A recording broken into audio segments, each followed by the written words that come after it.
प्रत्येक आयांचा एकच प्रश्न असतो, मुलांना उद्या डब्यात काय द्यायचं? तर त्यासाठी मी एक हेल्दी, टेस्टी अशी रेसिपी घेऊन आली आहे. अगदी झटपट 10 मिनिटात तयार होते. नमस्कार, मी रुपाली रेसिपीजमध्ये तुम्हा सर्वांचे मनापासून स्वागत आहे. चला तर मग वेळ न घालवता रेसिपीला सुरुवात करूया. पण त्याआधी माझे जर व्हिडिओज, रेसिपीज तुम्हाला आवडत असतील तर प्लीज चॅनेलला लाईक करा, शेअर करा आणि सबस्क्राईब करायला विसरू नका. चला तर मग रेसिपीला सुरुवात करूया. इथे मी एक मिक्सरचं भांडं घेतलेले आहे. यामध्ये मी अर्धी वाटी हे जे कांदे पोहे बनवतो तेच घेतलेले आहेत. छान याला स्वच्छ करून घ्यायचं आहे, जेणेकरून यामध्ये जर काही कचरा असेल तो निघून जाईल. आता मी याला छान अशी बारीक अशी पावडर तयार करून घेणार आहे. इथे तुम्ही पाहू शकता. आता ही पावडर आपण एका भांड्यामध्ये काढून घेणार आहोत. ही मी इथे काढून घेतलेले आहे.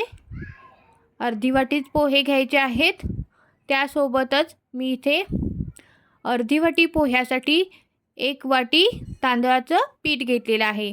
यामध्ये तुम्ही बारीक रवा करून घातला तरी देखील चालेल, पण आज आपण हे तांदळाच्या पिठापासून बनवत आहोत. 1 वाटी तांदूळ देखील मी ते घातलेलं आहे.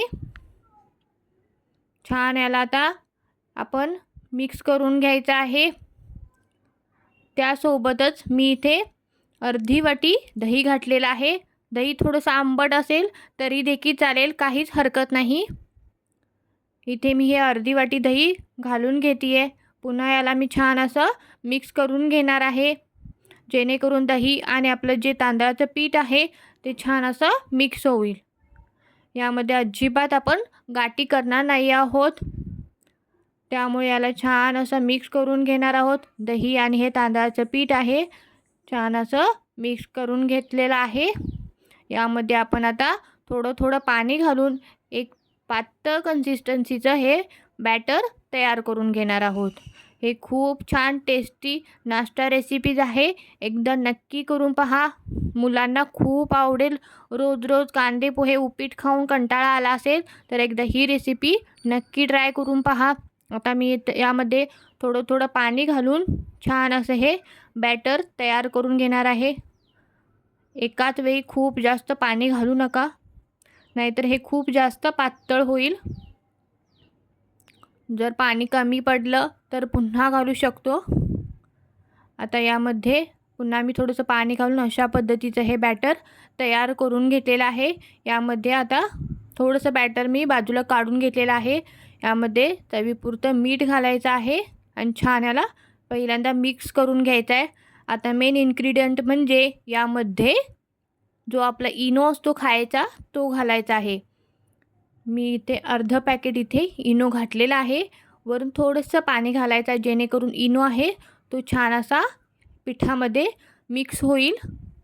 त्यानंतर पुन्हा मी छान असं याला मिक्स करून घेणार आहे. आता याला डायरेक्टच आपण तव्यावरती छान असं पसरवून घ्यायचं आहे. मी इथं जो डोस्याचा तवा असतो तो घेतलेला आहे. वरून थोडंसं तेल लावायचं आहे. तवा छान असा गरम करून घ्यायचा आहे आणि पहिल्यांदा आपण हे हाय फ्लेमवरती पसरवून घेणार आहोत. लो फ्लेमवरती पसरवायचं नाही आहे. पहिल्यांदा हाय फ्लेमवरती याला आपण छान असं भाजून घेणार आहोत. नंतर मीडियम गॅस करायचा, पुन्हा 2 ते 3 मिनटं आपण याला भाजून घेणार आहोत.